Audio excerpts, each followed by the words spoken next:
So I wanted to talk about this movie, Lizzie. It's about the alleged family murderer, Lizzie Borden, that occurred around the turn of the 20th century. Now, this was a national scandal at the time because she was very well-bred, came from a wealthy family, and ideas about class and discrimination against Catholics and the Irish in a changing town in Massachusetts all got wrapped up into this case. Now, first we're going to talk about the actual movie and what happened in the movie, what's absolutely fascinating about this horrendous piece of trash. And then we'll go through what actually happened in real life to see what they changed and why they changed it and how it is part and parcel of what's going on culturally today in America. So again, the movie is called Lizzie. It originally came out in 2018, starring Chloë Sevigny. I've never known how to say her name. It's that one actress who was in American Psycho, and she gave that one director a blowjob on camera for some reason. I have no idea why.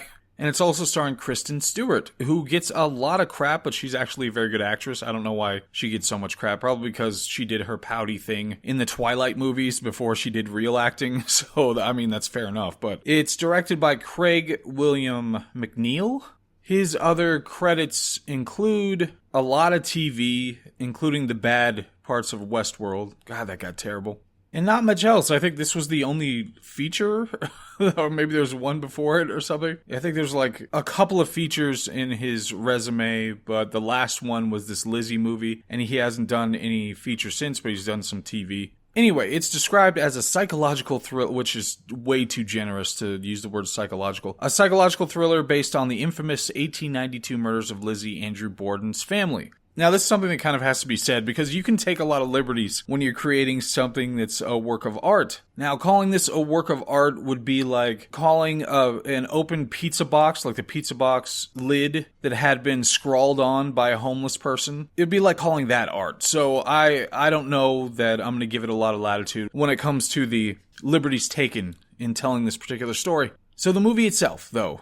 It takes part, like I said, in the late 19th century, just before the turn to the 20th century. So this would still be considered the Gilded Age. And in the movie, you have Lizzie, and she has a sister, but she also has there's the servant of the family that's hired by her father. And her father is well-to-do and wealthy. He has a lot of investments, makes a lot of money. Lizzie herself is around early 30s, she's like 32, and she's unmarried, has no children, so at the time this would have been more of a standout situation, as opposed to nowadays where it's nonstop propagandized that that's what women should be. And she has another sister who lives at home who's older, but she doesn't play much of a role in this particular story. But they have a servant, an Irish servant, who is played by Kristen Stewart, and she's depicted as she has some hard luck. And remember, at this point in American history, the Irish are discriminated against pretty heavily. But in this part of the country, this is Massachusetts around this time, you have a lot of changes happening. So in the real life version of the city, you have things like the first Irish sheriff being voted in, and you have more Irish immigrants and people of Irish descent who are getting more roles of significance in the community.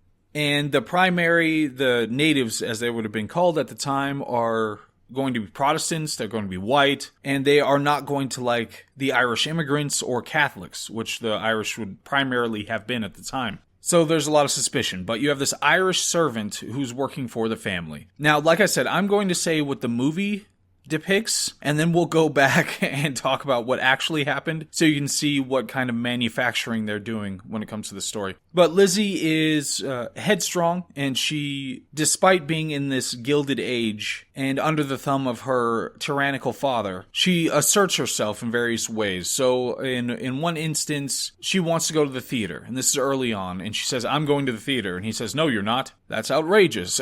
And she says, "No, I'm going." And she has this complete lack of timidity when it comes to just telling her father what she's going to do. That's definitely imported from future gender-based sensibilities. But she asserts herself and pushes at it, and he eventually relents and says, "Okay, you can go, but you'll be back by this time." So she goes to the theater, and this is supposed to be something that she's interested in, she likes doing. She goes out in the town, she's dressed up by herself, and goes to the theater. At the theater, she has a seizure and collapses. Side note, there is no evidence that she suffered from seizures in real life. This is something that's an addition to the movie. I don't want to forget all the things that I need to add an addendum like that to. But okay, going on.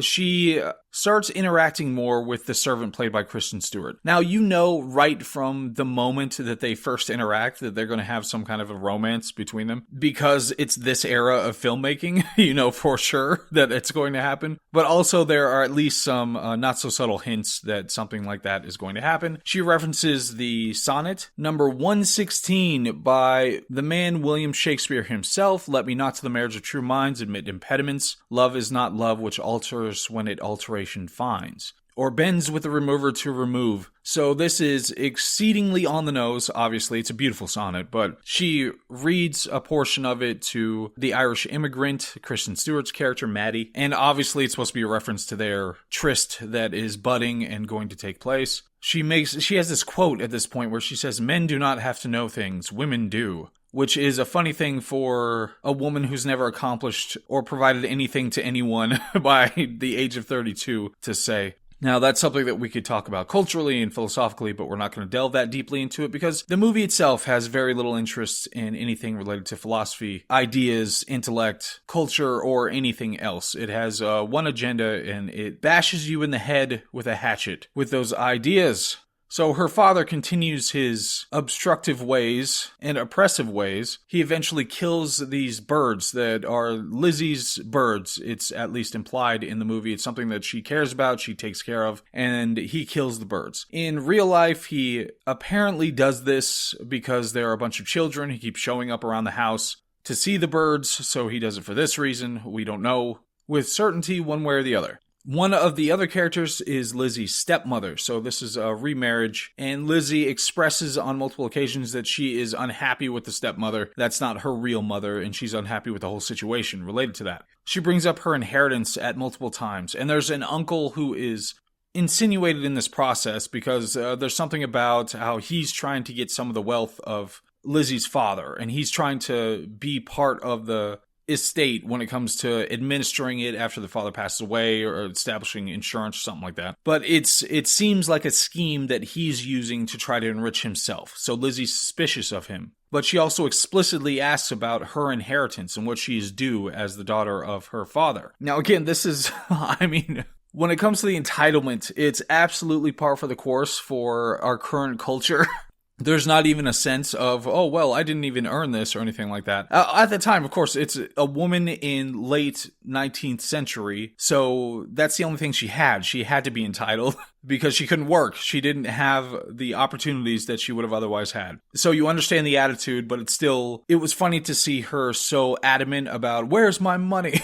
Even though there's nothing she did but being born to have some kind of a claim to it. She calls the uncle a failed horse trader, so that's one of the reasons she's suspicious of the uncle. And later finds out that the uncle, or understands, based on some circumstances, that it is the uncle who is trying to manipulate her father so he can get access to their inheritance rights. And she goes and confronts him. All the while, just make sure this is clear, all the while she is talking with Maddie, and they're getting closer, and she's confiding in her, and Maddie's confiding in her, and there are these late nights wherein her father will creep into Maddie's room, and although Maddie is not yelling out, she feels compelled by the circumstances, because that's her employer, she feels compelled by the circumstances to just let it happen. But then she goes and tells Lizzie, or at least implies to Lizzie, that these things are terrible and she can only do what she can do because of the circumstances. So all of these things are swirling around, contributing to Lizzie's hatred of her father.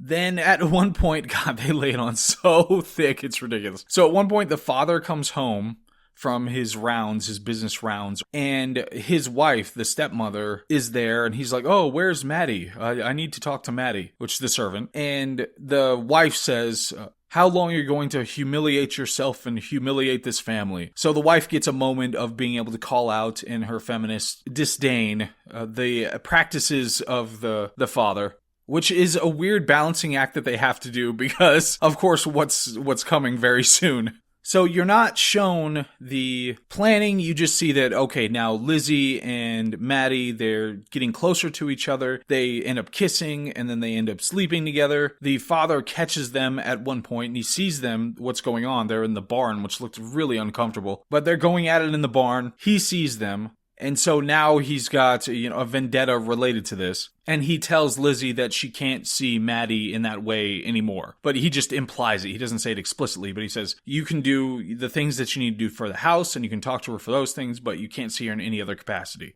There is a really weird thing about this, because it really is. You have the father and the daughter, who are both very wealthy and part of the family, and the father is taking advantage of Maddie because she's employed, and it's seen as, a horrible, terrible thing, which obviously it is. But Lizzie also engaging in sexual activity with the servant is not depicted in the same way. It's depicted as something, oh no, it's love. Wherein the same social pressure would be in that relationship as well, because what other choices Maddie have? Say she resists the advances of Lizzie, because this Chloë Sevigny looks the worst I've ever seen her.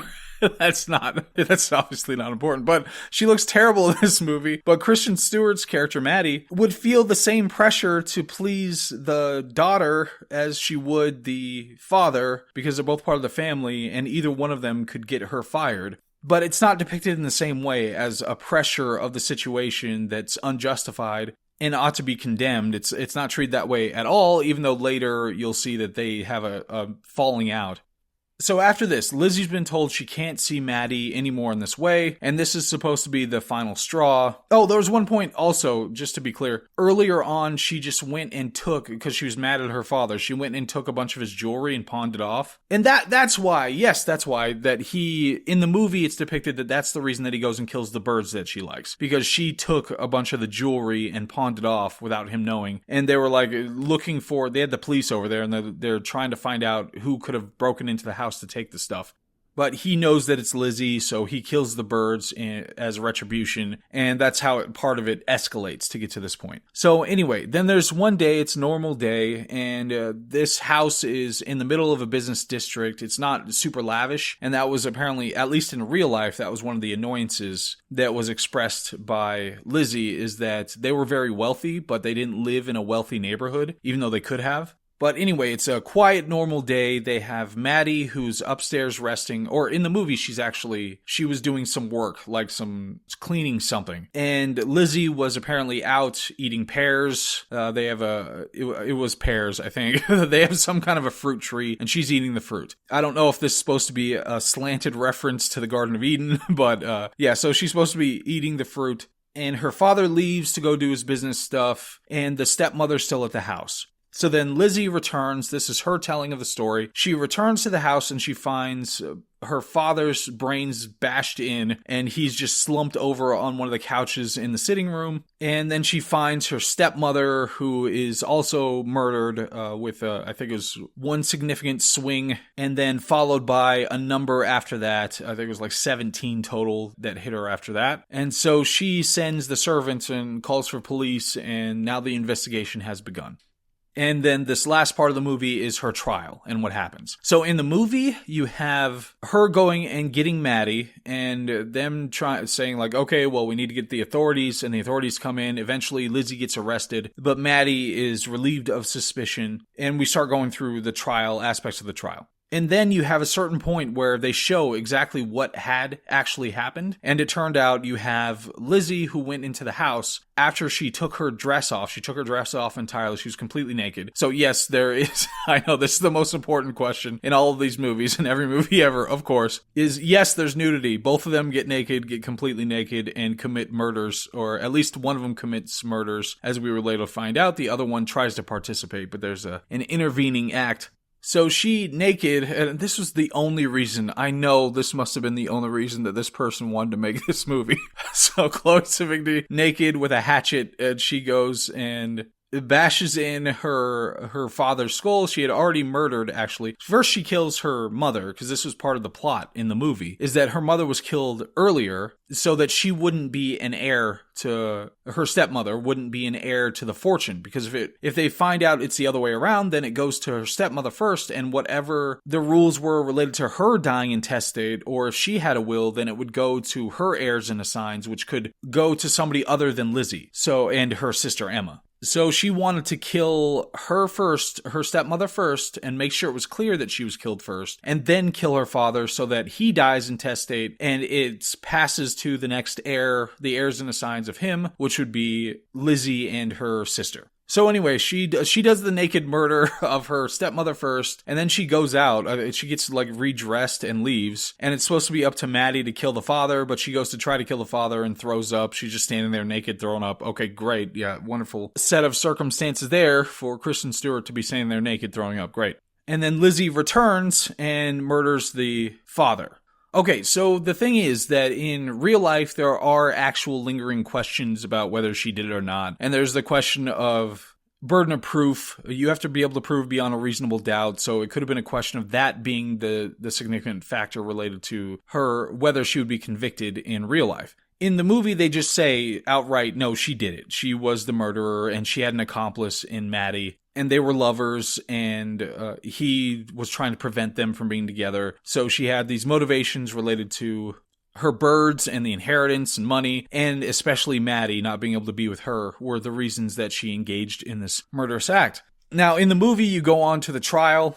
And while they're going through the trial, you have the Maddie who's trying to cover for her, and they eventually talk, and there's a falling out between them, and Maddie's like, what did you actually want me for? What did you use me for? Like, she had genuine feelings for her, but it wasn't necessarily reciprocated by Lizzie. And she's eventually acquitted. And the text at the end, I think, explicitly says that there were ideas about women of her ilk, being high society, and she was very nicely dressed and having good morals and being Protestant, that she could not, and because she was a woman, she could not have engaged in this kind of a murderous act. So the implication being that it was sexism. This is kind of a reverse sexism thing wherein sexism usually is a detriment to the woman, but in this case, it was a benefit to the woman, but it was still because of the evil sexism of the time, those damn evil men. So she's released, and she has a falling out eventually with her sister, but she moves off somewhere, gets the inheritance, and lives the rest of her life while she is shunned by most of the community. So that's the movie. That's how they depicted the Lizzie Borden murders. Now, it's really important actually to understand what was added and how this person was depicted. Now, everything in this movie that is added to make Lizzie Borden more sympathetic. It's supposed to give her more motivation to murder her family. That is the point of everything that is added. In the real story related to Lizzie Borden, and I get a lot of these details from what is essentially a sympathetic review of the real life events that was written for the Smithsonian in 2024, actually. So this is a very recent evaluation of what happened. It's entitled How Lizzie Borden Got Away with Murder, Class, Nativism, and Gender Stereotypes All Played a Role in Borden's Acquittal for the 1892 Killings of Her Father and Stepmother. Again, Smithsonian 2024. So in real life, there was a servant, an Irish servant named Maddie, and there was Lizzie Borden. She had a sister, Emma, and she had her father and stepmother. And Lizzie was 32, she was childless, she didn't have a husband, and she lived at home. And her sister, Emma, she was 41, I think, and was childless and didn't have a husband. But the murders took place just middle of the day in their house that was in the middle of a busy district. And there were no signs, no witnesses of anybody who had come in. There was no robbery. There was no assault. There was no assault as in SAs. None of that happened related to this particular crime. So there was no other motivation, no other reason to believe that somebody else did the crime. They actually picked up somebody who was a recent immigrant. I think he was Portuguese or something like that. But anyway, so they picked him up. So there's this element of nativism that is read into it, that they picked him up initially, but they eventually let him go. And again, this particular city in Massachusetts, it was a changing city at the time. So you had more Irish immigrants that were coming in and more Catholics that were coming in, both of which had been strongly discriminated against up to this time. So when Lizzie Borden was questioned for these things, I mean, it was only Maddie and Lizzie, as far as we knew at the time, who were in the house. So nobody saw anybody enter or leave. And they would have had to commit They would have had to commit the murders, murdering 2 people in relative quiet and be able to enter the house and leave the house. They wouldn't have taken anything. They didn't have any cognizant motivation that was at least apparent from anything that had happened. But this is what would have had to happen. So the police initially, they wrote these 2 girls off because they said that it's really unlikely that these are the type of people who are going to commit these kind of murders. But eventually Lizzie's story kept contradicting itself, and she kept changing where she said she was. So eventually there were more and more reasons to bring her in and arrest her for these things. There was also the situation where it turned out that Borden had attempted to purchase prussic acid from a nearby drugstore. They had found out about this. So this added suspicion to Lizzie having a motive, having some reason. Why would she need to buy this acid, which could be used as a poison, other than to use it against her family, who soon after that ended up dead. It was just 1 day before the murders that she tried to purchase this acid. So she was unable to account for her movements on the day. She kept changing her story. So the judge who made this determination and the district attorney and the police marshal thought that there was sufficient evidence to think that she was probably the guilty party, so that she was arrested and she was interred in a prison for 9 months at this point. But this invoked a national uproar. So this is again real life. You had these women's groups who rallied to her cause. Remember, this is before women got the right to vote. And they weren't allowed to serve on juries. This is a burgeoning women's rights movement. So they were probably just trying to support any women they could find. I'm not going to hold it too much against them that they were almost certainly very wrong in this instance. So suffragists who were fighting for the right to vote and the Women's Christian Temperance Union came to her aid and tried to help with that. And of course she had the wealth from the death of her father to be able to pay for a great legal defense.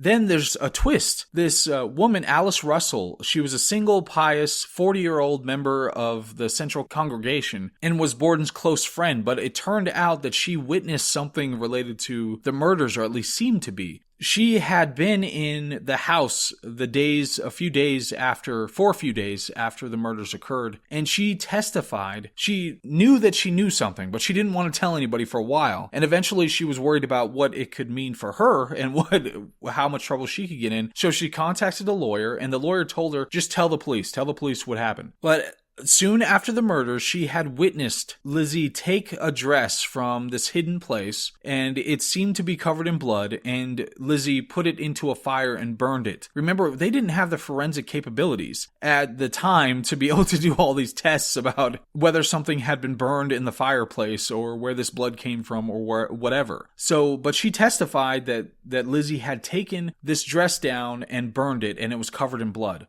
So this was definitely enough at this point now to bring a prosecution against Lizzie Borden. But she was very wealthy. So number one, as the article tries to point out, there were a bunch of cultural reasons that people would be resistant to believing that she did something like this. But there were also efforts by justices to hamper things related to the prosecution. Now, we don't know for sure whether they had there were some kind of backroom deals that were going on because she was wealthy, she was able to do these sorts of things, or there were other parties that were interested trying to help her get off on this charge, or it was just reasonable legal conclusions related to evidence, but things like the testimony related to the prussic acid and questions about the prussic acid, it was barred as part of the prosecution. They said they weren't able to do that because they couldn't prove that she wouldn't be using it for at least some non-murderous purpose, so it couldn't come in because it would be considered what's in law. In the federal rules, it's Rule 403, but it would be considered to be more prejudicial than probative. So it would be something that could sway the jury, just it being what it is. If you say somebody,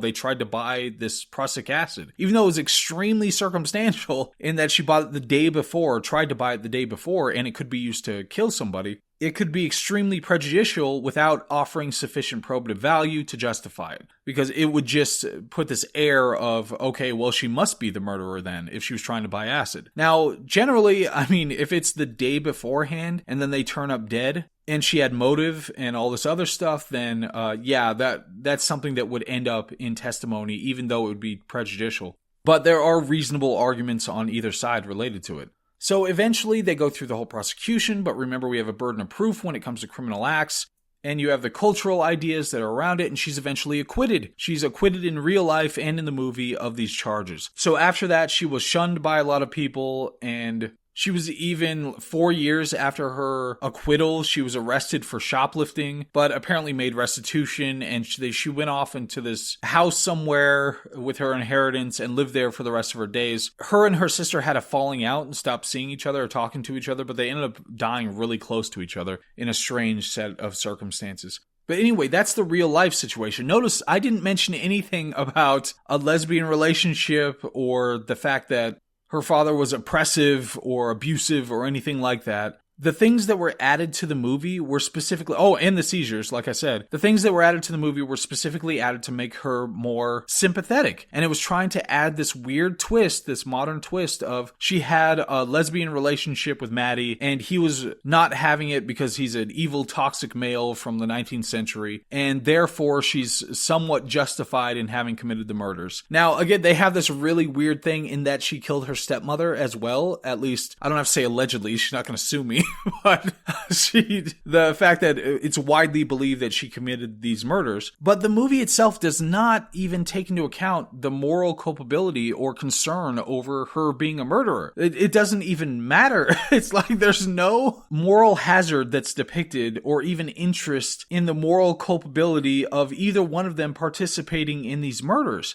And in real life, she didn't have any of these other motivations. She didn't have seizures. There was no evidence she had some lesbian relationship that was being stymied by her father. There's no evidence that her father was abusing his servant person. And they still have to play this weird game wherein the stepmother calls out, because she is woman, hear her roar. She gets a moment of being able to call out the father character right before she's murdered by her stepdaughter. So it's this weird, deliberate depiction of a murderer that the movie itself, even if in real life we weren't sure whether she committed the murder or not, well, we're mostly sure, but not totally sure. The movie itself says she did it, and it's still lionizing her in a bunch of different ways. Now, just imagine in another situation where somebody makes a movie about OJ. In the movie depiction of OJ, you have it where they're still together, they're married, and they're supposed to be faithful to each other, but she cheats on him and tries to take his money and is emotionally abusive and does a bunch of other things that seem to justify what OJ did. And then so he does it, and they show him doing it, and then he gets acquitted through the legal process, and he's the hero of the story. It's a shocking way to be looking at a murder like this and to have no moral interest whatsoever in the murders having taken place. It really is just a depiction of the fact of, oh my gosh, look how Gilded Age society was so oppressive to women, and they were somewhat justified even if they have to commit murder, a double homicide, because they wanted to sleep with a servant girl. I mean, it's really, really absolutely horrendously terrible.